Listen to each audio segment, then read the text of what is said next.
Hello everyone, and welcome back to Conquer the Frontier at the New Frontier. We have reached episode number 30, and Nordic and I are in June of year 4. Now, I must apologise because I did intend for this episode to air much sooner than it has, but as you might have seen from my Discord and from YouTube channel, that I did have some technical difficulties, which meant that I'm actually recording this episode for the second time, but nonetheless we are here now, so that is good news. And the first thing to do at Creekside Farm today is to, hopefully not tip over the trailer, don't know what was going on there, but the first thing to do is to take a fresh batch of planks long to our farmhouse, which is nearing completion, I think it's fair to say. It is up to the second story. We've got wood beams and a roof structure. I think it's just going to be the tiles, the floors and the interior bits that we will need fairly soon. But we'll drop off this load of planks long. And then today Nordic and I have got something a little bit different planned. Oh, I've really not taken that turn very well. Let's back up a little bit.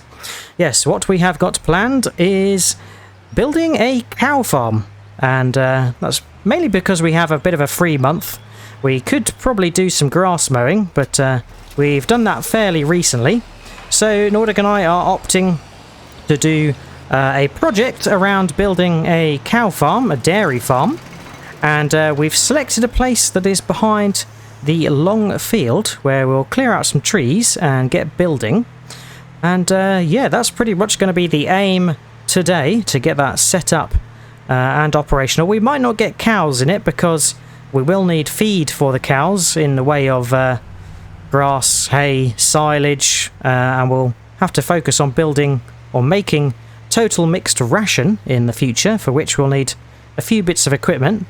So I think it's probably best that we just concentrate on getting the cow farm built. Will take a lot of effort, and then in the next coming months we can sort out the grass situation and get the cows fed and happy. Alright, Nordic is jumping in a tractor. I think he's headed for the steer. We will go in the Fent Xylon. Love this tractor, it's fantastic. Right, we don't need the box drill, we can detach that. We do, however, need a winch. And we can grab the first one. Nordic will be spinning around here for the second. Alright, here we go.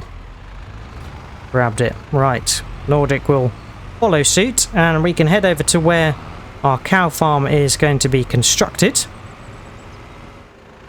Now the good news is we have got some grass in our second bunker, and our first bunker I think should be compacted, so we will have some silage to feed the cows if we want to. Oh, here we go. One of our fields, Veterans Park, has got something that is ready to harvest, but I think it makes sense for us to think about sort of consolidating some of the harvest work. We will get to this in a latter month. This is of course the barley, and we've got the canola in Longfield, which probably needs one more month until it's ready to harvest.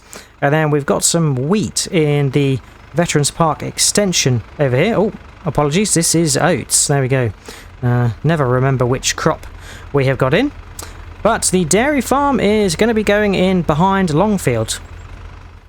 So as usual, let's consult the map. So the plan is that Nordic and I are going to create a track that goes down the edge of Longfield, and this section here in the bottom left corner of area 50 is where we're going to be building our cow farm. And we're also going to build a hay dryer, which is going to enable us to turn grass into hay quite easily without having to ted and so forth. So yeah, that is pretty much the plan. But as always with our expansionist plans, Nordic and I have to clear down some trees, make way for what it is we are going to be doing. I think I will probably just delete this tree because it is one of those pesky ones with lots of vines and so forth. So what we'll do is... oh, I don't appear to have my axe with me. Where's that gone? Must have left it back at home.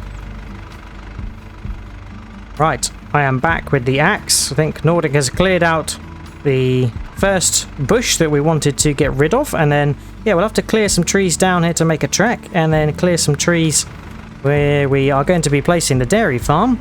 So yeah, we've got some good space, but thankfully I don't think it's too many trees.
Okay.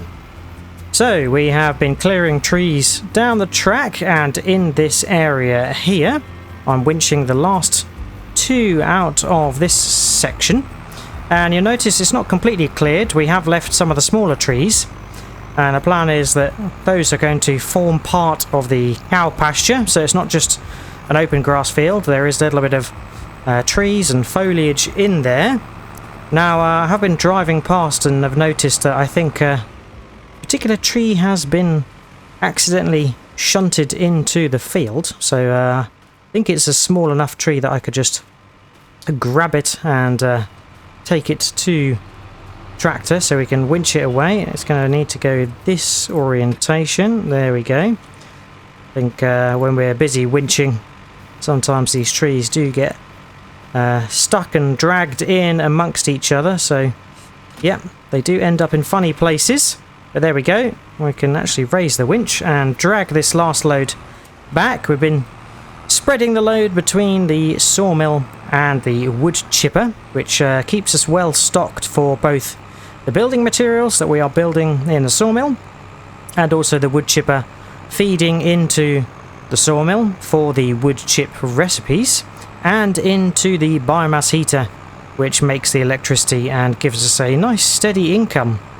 So yeah, we've been pretty good. I think we're happy with the space we have cleared out, and oh yeah, got to watch for those Tokyo drift trees merging into the field. Luckily they don't crumple the crop, which is good.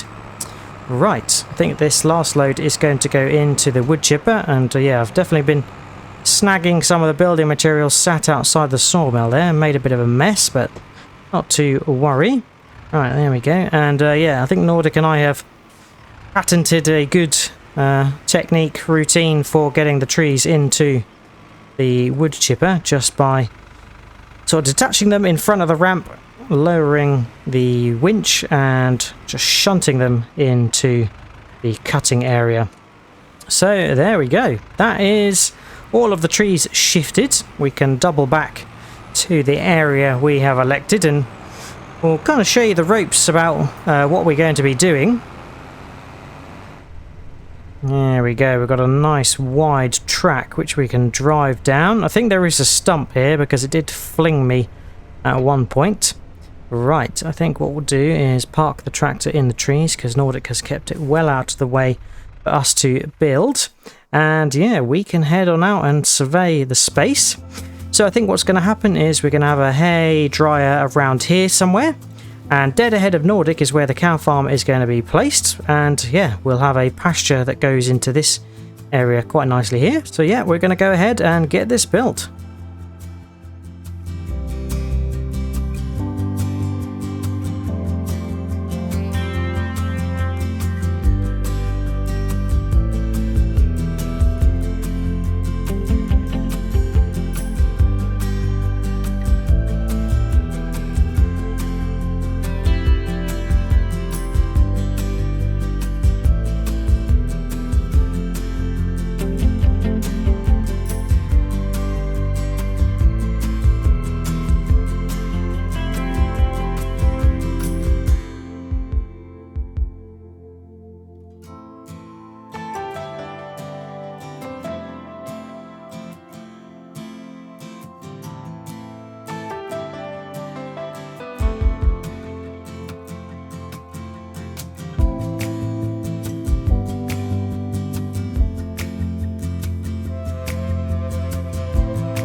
Well, there we go. The cow farm has been constructed, and we've got a lovely track that runs down towards the road now. And yeah, as we approach the cow farm on the left, we have got the hay dryer. So this is where grass is going to go into it, and there's a drop-off point here where it then gets plumbed into sort of two wooden containers that exist along the side of this. There's a bit of a shed area here. Wonder if I can get up into here. Yes, I can. There we go. And yeah, if we walk along the walkway here, we can see that the grass gets dumped in here. It's just like a grate underneath, so the warm air can get in and dry the grass into hay, and then we can get it unloaded by this chute here, which is fantastic. Right, down the steps we go. So yeah, this is pretty good. I think this cost around 30,000. My memory serves me well, and it is the hay dryer. Now, we have a lovely cow barn, which has a customizable pasture. So yeah, as mentioned, we've kept some of the trees, the smaller trees, so the pasture is not just open space. The cows have some trees to rub against and so forth. And we can go into the cow farm by opening the gate. This is where the milk collector is, the milk tank. So yeah, we can take milk to the farmer's market when we are ready to. We'll probably have to get a tanker or a milk truck of some sort. A lovely little feeding station here, and a really nice wide open pasture for our cows to roam, which is awesome. And then inside, when it's cold and feeding time and so forth, here we go. We have a wonderful indoor cow pen, and yeah, this is where all the feeding and the bedding and the milking happens. We can fit 306 cows in here if we wanted to, which yeah, is good. And I think we should be able to open up the gate, and we've got a bit of a frontage where we can sort of turn in and obviously drop off cows once we've purchased them, or drive through with the mixing wagon to give them a feed, which is awesome. So let's just close this gate for now. I think you can open up the side gates as well. Yes, we can. So that's pretty good. We can make sure we tend to our cows really nicely. And this is where we would get slurry, which will be obviously a byproduct from the cow dung. We don't plan on really putting straw in there to make manure. Slurry is probably more beneficial to us because that can go in the BGA to turn into digestate and also produce electricity, which is really, really good. But yeah, this is our nice cow farm. It's quite large, larger scale than some of our other animals. Well, we've only got chickens, and that's got a fairly sizable shed, to be fair. But yeah, on the frontier, I was expecting us to have quite a conservative cow setup to begin with, but because of our good money situation, we've been able to really push the boat out. And yeah, we've obviously landscaped this area so it quite nicely suits, and we've got some nice gravel tracks and so forth. So, with that having been done, we need to press on and get some grass sorted, get some grass into our grass and hay dryer, and then we can also possibly put some grass in the one bunk that we have got that is still open. I think yeah, Nordic is just taking a look at Albert Park, which of course we extended not that long ago, and I think the grass is fully grown. So yeah, plan is we're going to get that mown, and we will have to windrow that and then forage wagon it. And I think the plan is that Nordic and I might look to get a second forage wagon if we seem to be sort of struggling a little bit with the capacity and the volume of grass that we've got to deal with. There we go. Let's grab the mowers. Alright, we can drop off the winches. I think the mowers are on the other side of the shed. Mower number 1. We can head off to Albert Park. There we go. Albert Park, which is fully grown now. Look at that lovely luscious grass which spreads round to the extension, which is really nice. Right, we will wait for Nordic to come. Here he is. Then we can get unfolded. Magic. Right, I think which is the best way to head. I think we'll head in this direction, and yeah, we'll get to mowing.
There we go. We've finished up this side. I think Nordic potentially has a little bit left over there. Oh no, I see him folding up the mower, so he is done. It's a bit of an odd shape field, so we just cut going around and around, and then when it makes sense to do some sort of rows, that's what we switch into. But we can head on down past the chicken pen, chicken coop, get the mowers dropped off, and then it's on to windrowing and forage wagoning. I think Nordic is going to run the windrower and get the lovely green rows all sorted out. We will grab the forage wagon, and yeah, we will be starting to take loads of grass to the grass dryer. And yeah, I think if Nordic gets well ahead of us with the windrowing, and we've got quite a large volume of grass left, then he may look to pick up a second Tarrap forage wagon. It's a Kverland Tarrap, and it is a very good forage wagon, apart from its lack of brakes. But yeah, that's not too much of a problem. I think Nordic is switching into the Massey, the old Massey Ferguson. That's perfect for running the windrower. And I think what we'll do is we'll switch into the Fent, because that is our fastest tractor, so it makes carting of the grass nice and easy. Here he comes, breakneck speed. Nordic can grab the windrower, and we can grab the forage wagon. There we go. We will let him get a bit of a head start, because yeah, we don't want to be hot on his heels, otherwise we'll be just going a little bit slower and not being able to pick up as fast as we normally would. So yeah, I think we could probably look to maybe pick up some fuel whilst we are here. I don't think we need a service, so that's alright. There we go. Not much to refuel, but always nice to keep it topped off.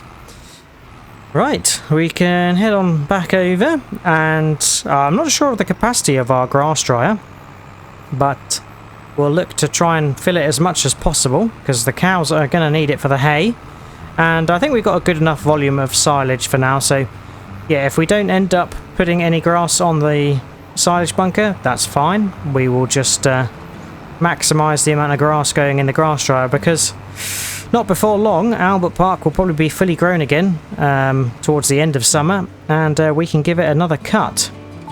Oh, I think I've probably entered the field at the complete wrong side to where Nordic started the windrowing. I was not paying attention, so I'm guessing, yeah, there he is over the other side of the field. That was a bit silly of me, but yeah, if we head over this way, we can look to line up and get started.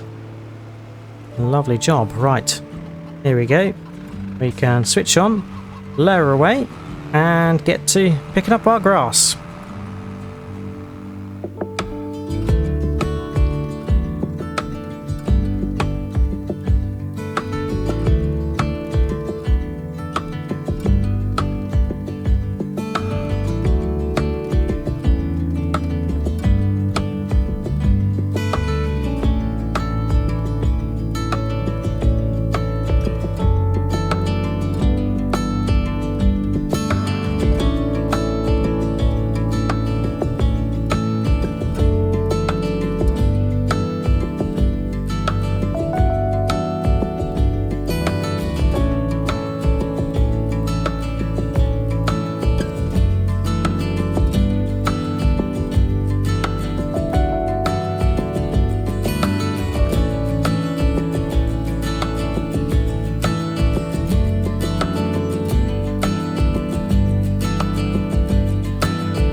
And there we go.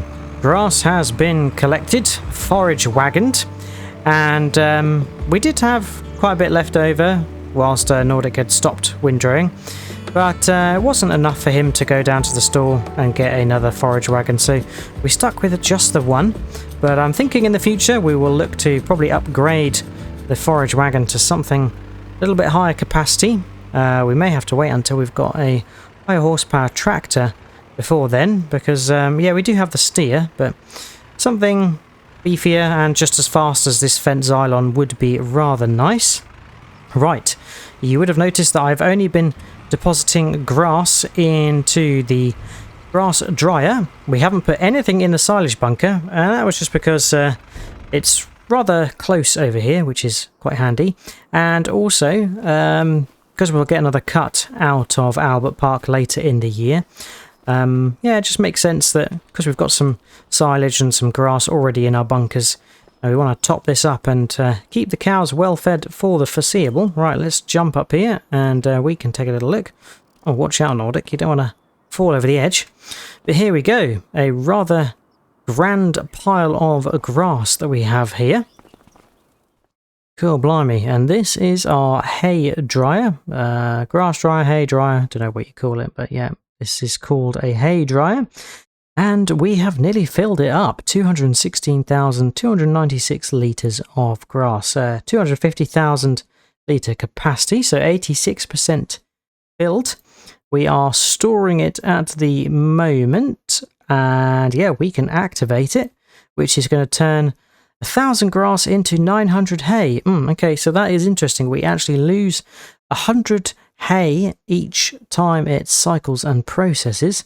120 cycles per month and costs us $120 every month. So yeah, that's quite interesting. So yeah, we kind of lose 10% of our grass as we convert it into hay, which is interesting. But yeah, this is better than sort of having an additional job of tedding, although tedding can be quite fun. But yeah, this is pretty good going for now. Well, we've come to join Nordic outside here, and we are admiring our lovely new hay dryer and cow farm, which, yeah, we will have to get some cows. Next time, we'll have to buy a animal transport and a mixing wagon, and we'll also have some harvests to do. And that will be necessary because for TMR, we need hay, silage and straw, and we currently don't have any straw, but we should get some straw from byproduct of our harvests. But that is it for today. Hope you have enjoyed watching. If you have, remember to drop a like and subscribe if you haven't already. If you've got any tips, tricks or things you'd like Nordic and I to do, then feel free to leave a comment. And as always, check out Nordic's channel for his perspective of today's session. But all that's left to say is I hope to see you again next time on Conquer the Frontier at the New Frontier. And until then, catch you later. Cheers all. Bye bye.